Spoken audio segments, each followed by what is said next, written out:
This is the Bevo Buckets podcast on the Burn Orange Sports Network. I'm Will Iger here with Seth Berger. We're missing our third co-host Ryan Hopper this week, but normally every Tuesday night, us three are on the Burn Orange Sports Network YouTube page to talk Texas basketball from around 30 minutes to an hour. We also discuss some of the biggest storylines in college basketball and as the season goes on. Seth, how are we doing this week? First of all, just get things started. It's a good week. Texas still not completely off the bubble, but a little bit more comfortable after the big win against Kentucky. It was our dad's weekend. It was nice to have our dads in town. And it's the home stretch of the season here, your last few weeks before the conference tournaments and the big dance. So always a good time. Weather's getting a little warmer. I'm feeling good. I'm excited. Right, just as the season is getting down to the final stretch, quiet week here for Texas, just one game. And Texas did arguably pick up its biggest win of the season on Saturday night versus Kentucky, but they arguably had its worst loss of the season on Tuesday night against the Alabama Crimson Tide. Texas, well, they got killed in this one, so the nation's best offense, the Crimson Tide, and Bama beat Texas 103 to 80. This game was never really a contest from start to finish, and we talked a little bit beforehand about the game, I believe last Monday or last Tuesday, and it seems like everything that we said was could have gone wrong for Texas did go wrong on Tuesday night. Seth, what happened to this Texas Longhorns team last week, and how did Alabama find just way after way to dismantle the Longhorns on the defensive side of things and on offense? Well, we mentioned that this is obviously a huge game for Texas because they need more marquee wins. They have to solidify their place in the tournament. And we talked about maybe Alabama overlooking Texas with the big Auburn game coming up this weekend. And that was not the case. Bama came out guns blazing.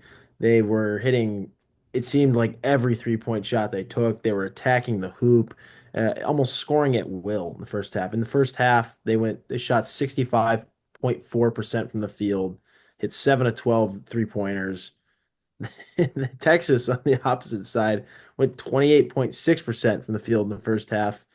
And outside of Trey Johnson in the first 20 minutes, Texas shot 5 of 27. So really, and to make matters worse, Kaluma's knee that had been tweaked a little bit earlier on was beginning to bother him, and he left the game and never returned. So really a tough start for Texas. And by the under 8 or under 12, it was really not a game anymore.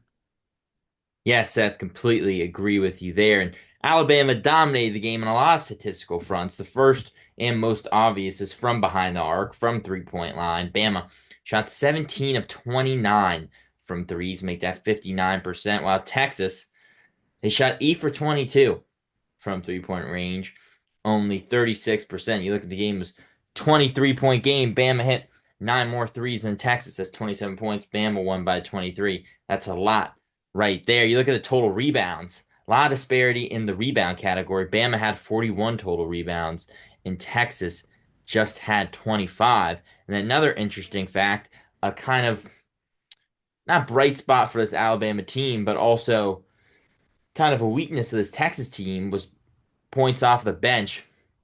Bama had almost half of its points, 49, off the bench on Tuesday night. Texas just had 32.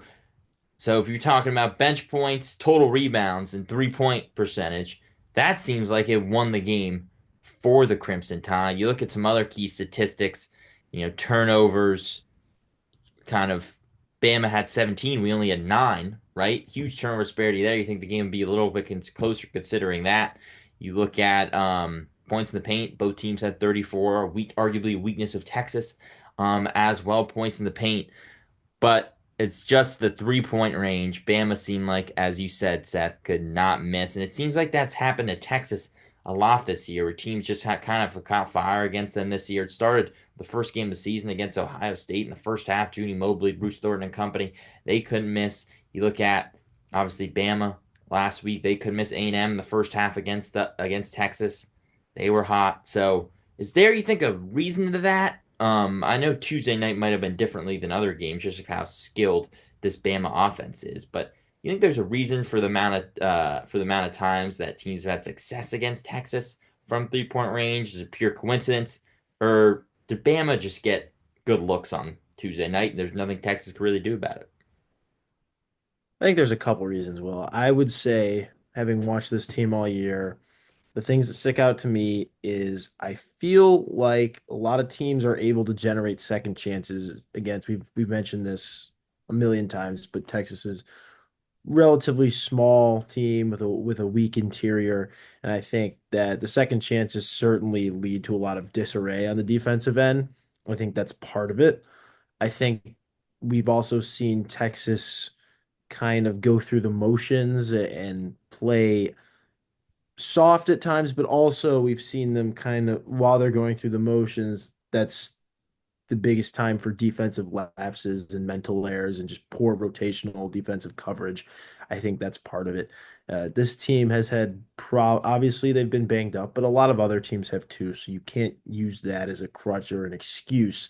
I think this team really needs, if they're going to make the tournament, make a dent in the tournament, SEC and NCAA, they're going to have to lock in and play consistently tough, smart, and good basketball for longer than 10, 15-minute stretches because we've seen this team play 10 minutes of good basketball followed by 20 minutes of terrible basketball. And they've got to be consistent. At some point, it's mid-February, you kind of are what you are, but it's mental. It's not a physical deficiency. You lock in, you play defense, you focus. And I think if they're going to do it, they have to. Yeah, Seth, that's a really good point there.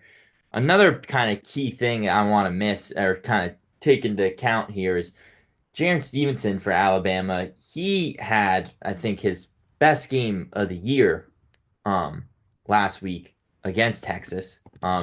He put up 22 points against the Longhorns.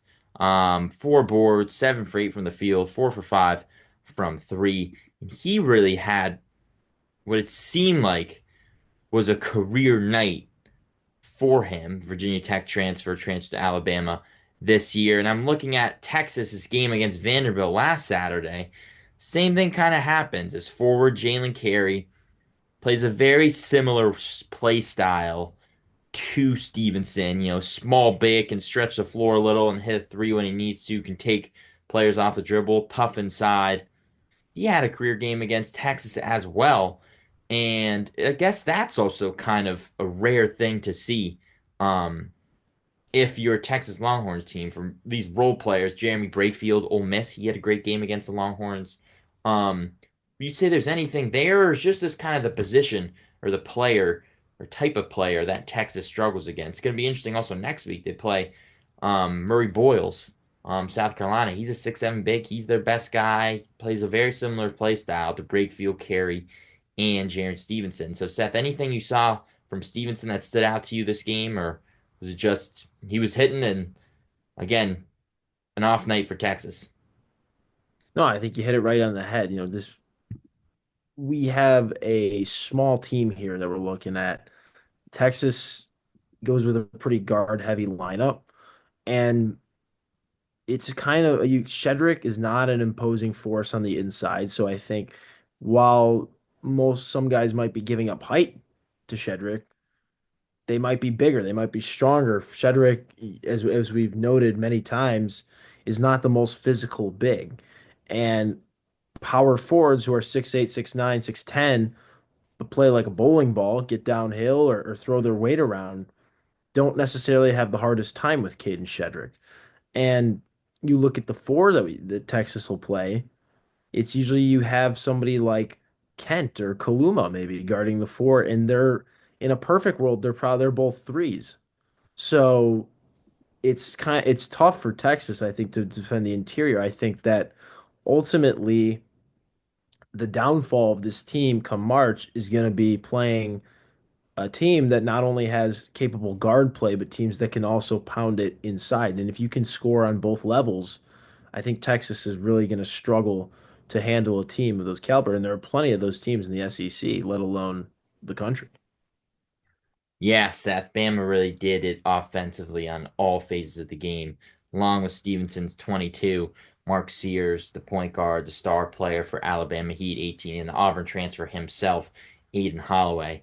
He scored 18 as well, shot 6 for 10 from the field. Sears 5 for 11 from the field. Very efficient night for this Alabama offense. Um, Talked a lot about the negatives here for Texas on Tuesday night. There were a couple positives, specifically Jason Kent. He had his best game of the year. I know you said Kaluma was a little banged up in this one, which was the case, but Jason Kent really stepped in and had his best game of the season. He had 19 points, just 3 boards, but shot 6 for 9 from the field, hit 2 threes, and got to the free throw line. More importantly, a rare thing to see from him, and shot well from the free throw line. 5 for 6 actually. So that was a bright spot for Texas against Bama on Tuesday night. And another aspect of the game that we briefly mentioned earlier was the amount of turnovers Texas team forced. Now Bama does tend to turn the ball over a lot, but Texas did force 17 turnovers on the night, and they were able to get a couple points off those turnovers as well, scoring 26 points off 17 Alabama turnovers. Um, Outside of that, wasn't a great night for the Longhorns, but somehow they found a way to rebound Saturday night against Kentucky. If you're ready to move on, Seth, to this one, I am as well. Yep, Texas beat scrape this one Kentucky in out a of the way. thriller. 82-78, and they said your dad was there, my dad was there. First time they've been in the Moody Center. They said great things about it. I think this was the team's best win of the season. Team, the Longhorns, trailed down the stretch, somehow find a way to pull it out. Rare for a Texas team. Um, Calling this one in Austin this morning, the local radio, local TV on campus, the Tremont Mark game. Him and Trey Johnson, they combined for 58 of Texas's 82 points. And Johnson and Mark were both clutch down the stretch and relentless all night. Specifically, look at Johnson. He 9 rebounds on the game, season high for him. 5 of those were offensive rebounds. Mark had 26, his best game of the year. And last but not least, a player who struggled for Texas all year long and someone we've kind of nitpicked a little bit was Caden Shedrick, and someone who we just talked about had a rough night shooting 3 for 10 against Alabama on Tuesday night. He came back in the last 2 minutes of this game, and I don't know where this came from, but he had two of the biggest plays of the game. With the minute 35 left, Texas only up two. Johnson shoots a layup, might have gotten fouled. Some may argue he got fouled. And Shedrick comes down with a putback jam. Moody Center's rocking. Down the stretch on the opposite side of the floor. Amari Williams, again, killing it on the glass, gets the offensive rebound over Mark, has a mismatch, and Shedrick comes out of nowhere to stuff it. And that was the game. Johnson gets the rebound, hits a shot for Texas to take the lead up 6. And Texas, well, they never looked back. So Caden Shedrick had 1 point up until that point in the game. The putback jam, it was his first field goal of the game. And he really turned around this Longhorns team this game and arguably the season. So great fight and resilience from Shedrick, someone who was playing subpar to his standards all night and all year for Texas. Sorry, Seth, for my little rant there, but what were your overall impressions of Texas' 82-78 victory over Kentucky? I was impressed down the stretch, to be honest. There were times when it looked like the game may be getting out of hand for Texas. Kentucky went on some runs, and Texas seemingly had an answer and never let it get too far out of hand. And then down the stretch, it was pretty back and forth for most of the second half. And then with about 5 minutes left in the game, Texas went out there and took it. And I know Kentucky was missing their point guards. They had no Jackson Robinson. They had no Kirk Kriisa. They had, uh, I'm sorry, I'm forgetting one more. Butler, Creasa, Jackson Lamont Robinson. Butler. Sorry, yeah, Lamont Butler also out. I don't know how I forgot Lamont Butler. He's the best of the three. and the so Kentucky down their point guards. You have Travis Perry basically stepping up for them, who I thought he filled in for somebody who had really never taken the reins. Ended up playing 28 minutes. That played solid basketball. And Texas down the stretch just went out and won the game. And that was a really big sign of growth for a team that has been in tight games, and outside of A&M, when the lead has slipped away, they really haven't retaken that lead. So I was impressed with Texas's will to win, their toughness, and Trey Johnson. You mentioned Caden Shedrick, but Trey Johnson and Trayvon Mark made some winning plays offensively that really propelled this team. I mean, Trey goes 11 to 26 for 32 points.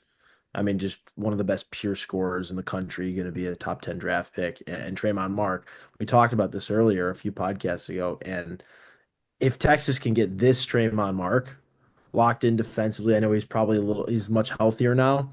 Go 9 of 14 for 26. I mean, this is a different type of Texas team we talk. You get to a whole new element of Texas basketball here if you have another scoring option the way Trayvon Mark played.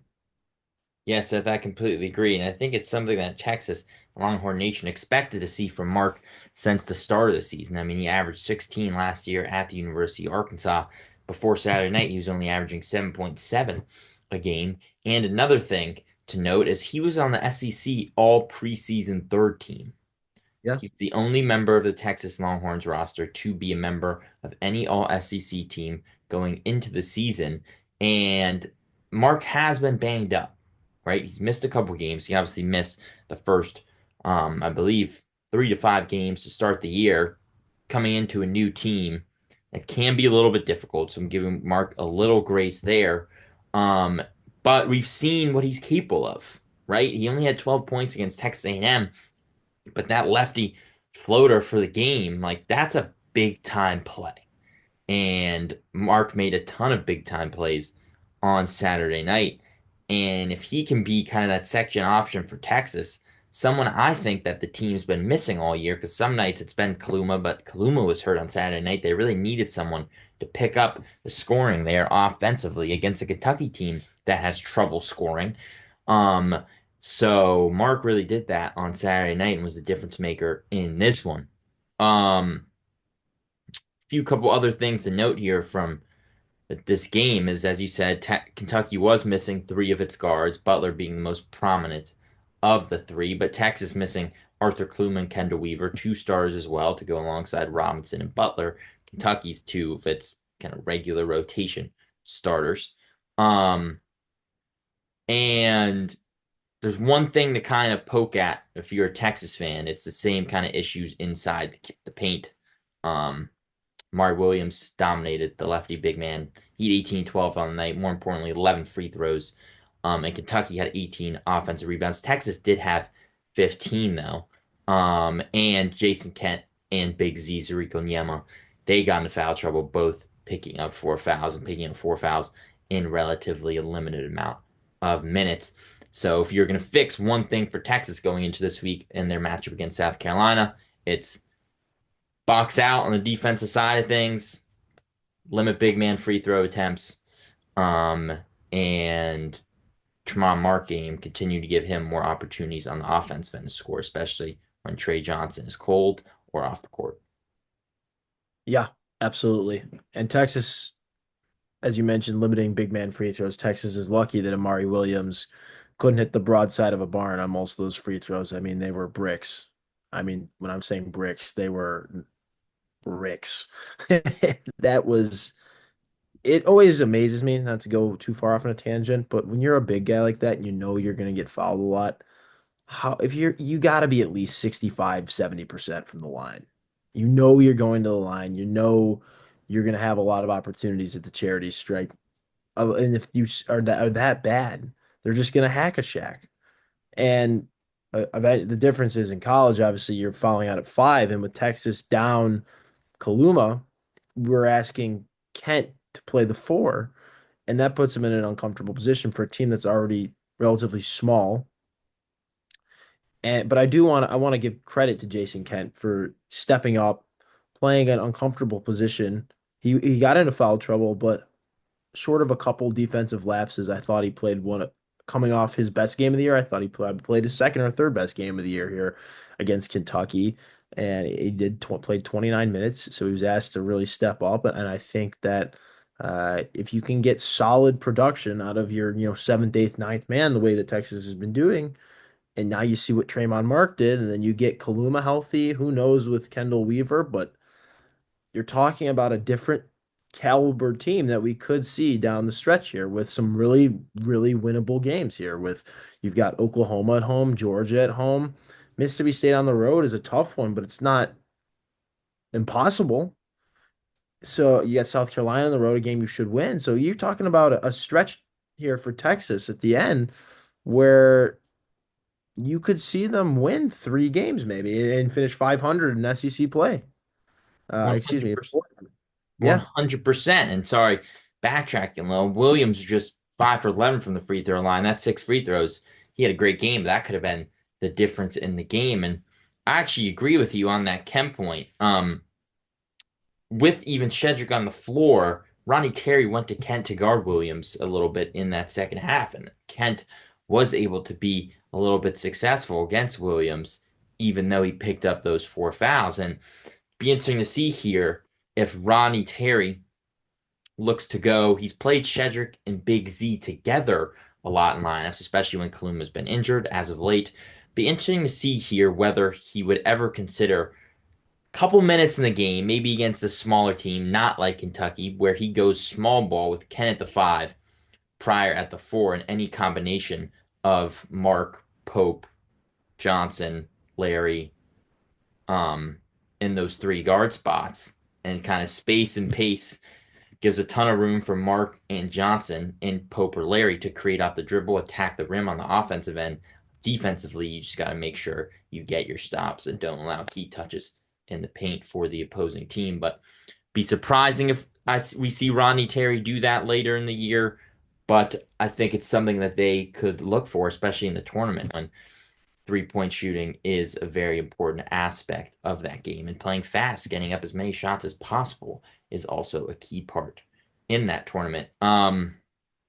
Last thing I want to note from Kent and this Texas team is you can tell just the energy was there for him. He had a key dunk in that game. Well, kind of dunk, um, which got blocked or tipped by a Kentucky defender, but went in.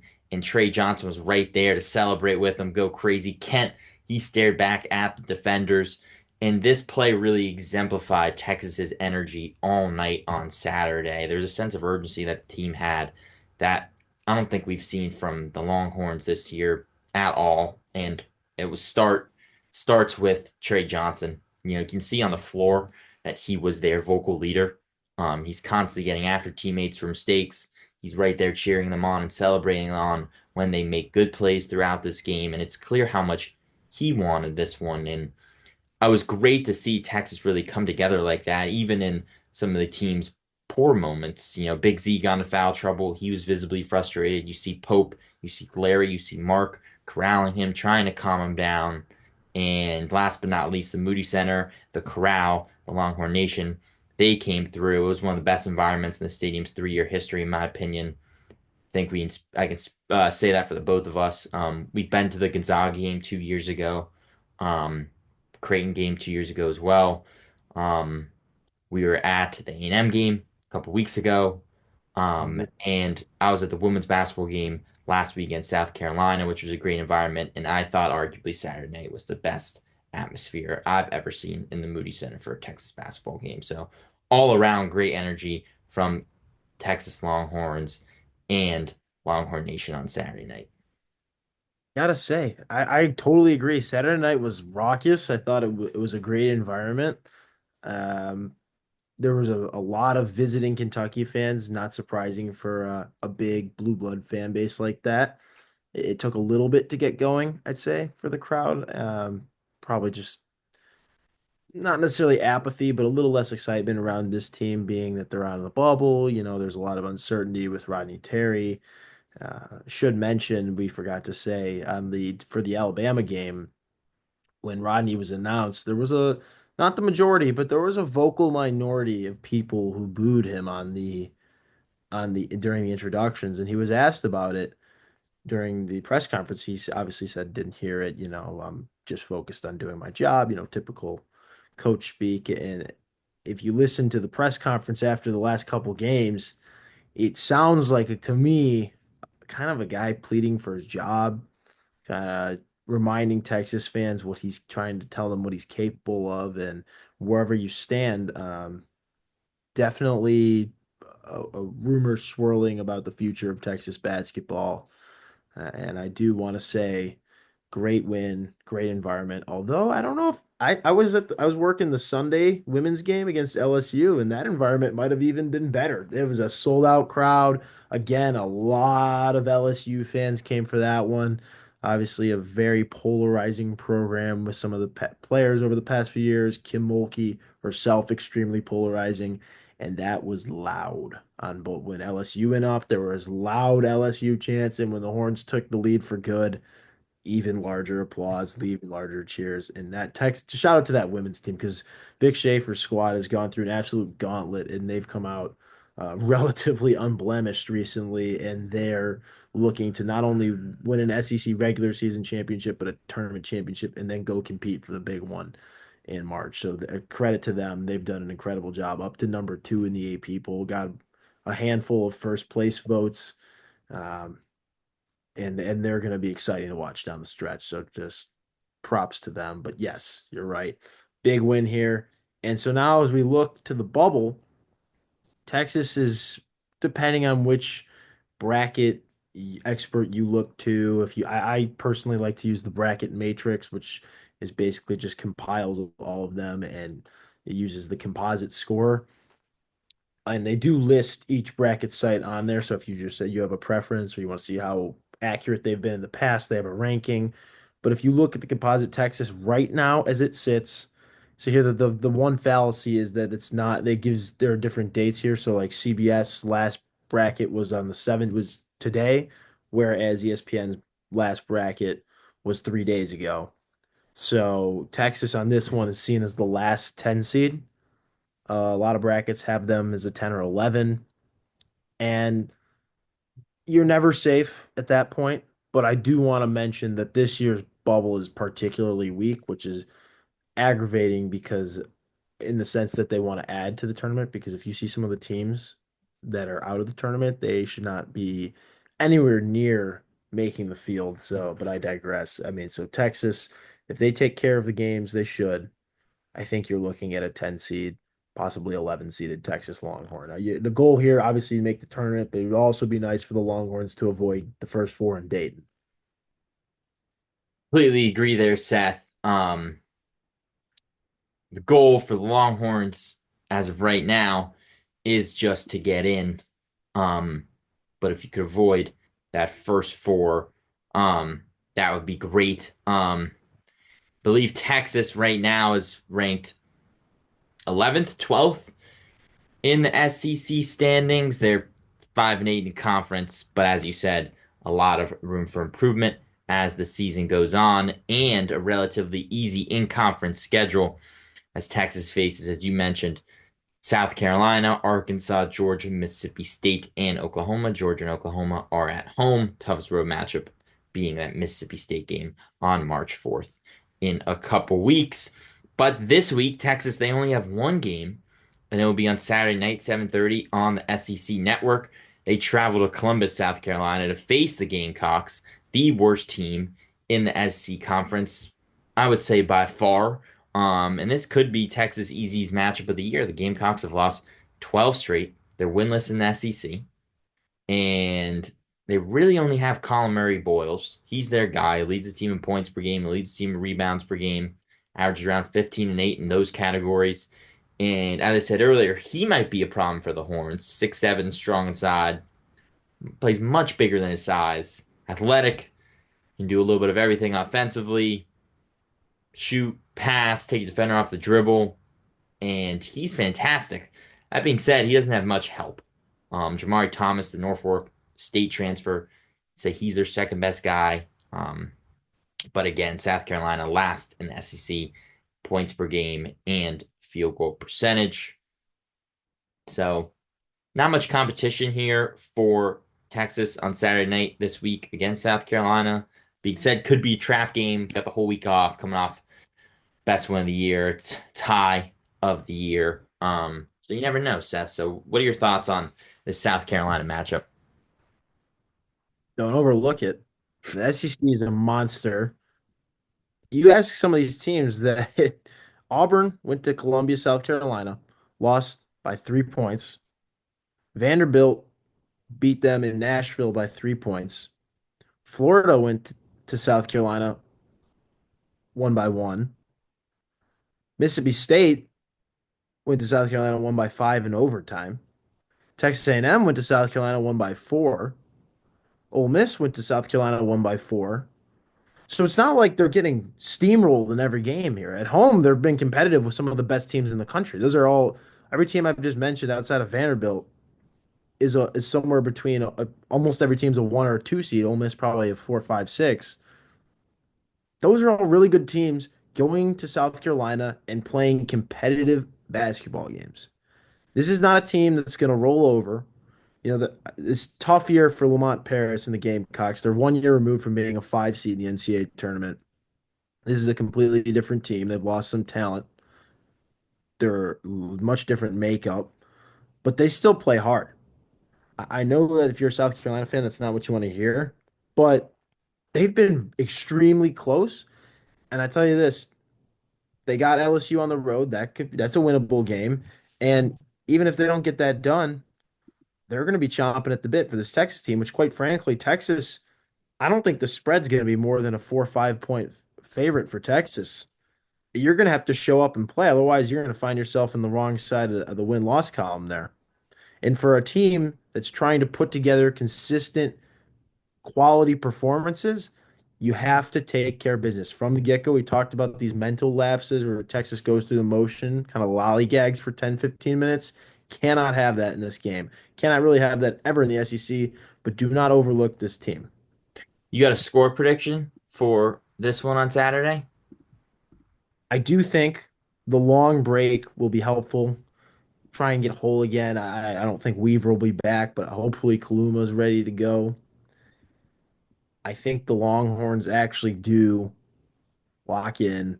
I think they play better basketball, but I do think it's going to be a good game. I think Texas escapes with a 72-70 victory over the Gamecocks. 72-70, that's a score. Seth, you mentioned some great points there. South Carolina has had a couple close defeats in the SEC, particularly to 3 points by Auburn. Then we lost to Florida by one. They just lost to A&M and Ole Miss by 4 points. There are 12 losses in the SEC conference this year by an average of 12 and a half points. Um, I think I'm going to go with the Longhorns here. I'm a little bit more confident than you are. I'm going to say they win this one 77-68, so stays in single digits. But I'm going with Texas here. I think they're going to be a little bit too much for the Gamecocks, and hopefully Arthur Kluma and company can get healthy prior to the game on Saturday night. But yes, you're right. Definitely no cakewalks in the SEC.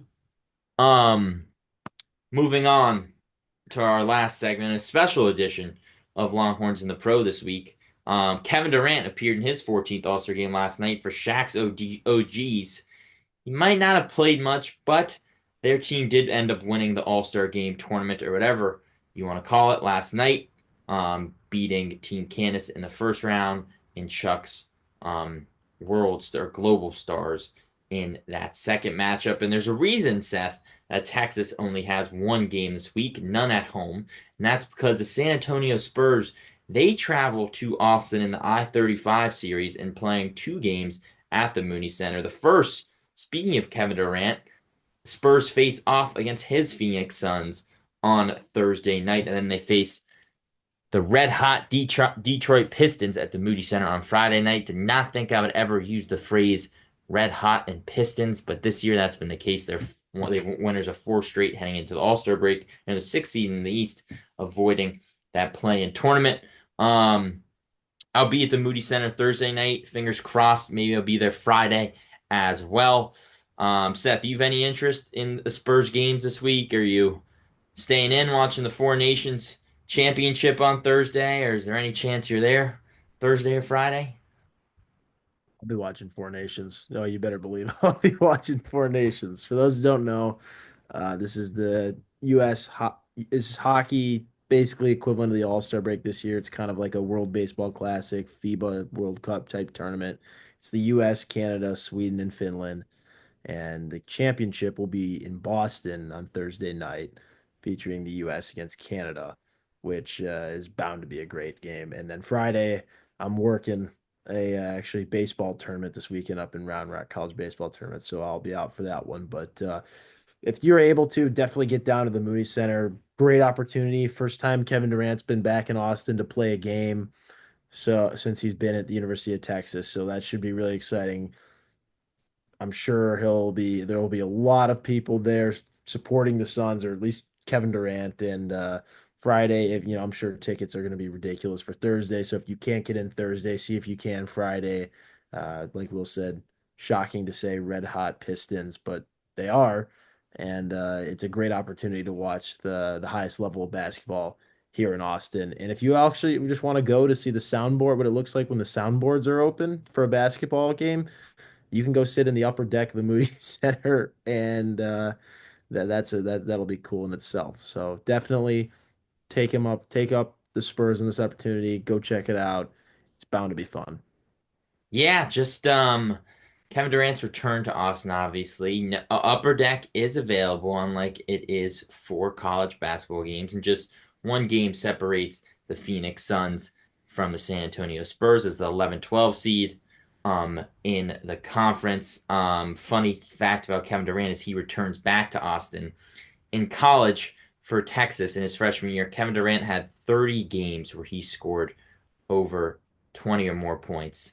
That's the most 20 plus point games in Texas men's basketball history. Seth, do you know who number two is with 10 20-point games in Texas Longhorns history? Is it Trey Johnson? It is Trey Johnson. Trey Johnson has 10th 20-point game or 20 plus point game on Saturday night against Kentucky. Just 20 short of Kevin Durant. You think Johnson's got a chance this year to take down Durant's record of 30 plus or 30 20 plus point games? I don't know if he's gonna do it, but hey, you I never think, know.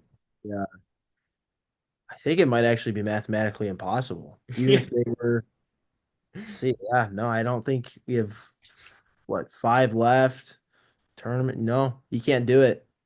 Kevin Durant, that record is still yours, my man. Yes, it is. Seth, before we close out here, you got anything else to say this week? Rest up, take care of business on Saturday in South Carolina. Yes, well, hopefully the Longhorns do so Saturday night, 7:30 on the SEC Network. I'm Will Iger here with Seth Berger. Shout out to our guy Ryan Hopper at home, although he's calling a big high school playoff game here in Austin tonight. So good luck to him. Thank you so much for joining us on the Burnt Orange Sports Network. Again, Will Iger here with Seth Berger. Please follow us on Instagram and Twitter at Burnt Orange SN and subscribe to our YouTube page at Burnt Orange Sports Network. Thank you so much for tuning in, everyone, and see you next week for another episode of the Bevo Buckets podcast. Have a good one, everyone.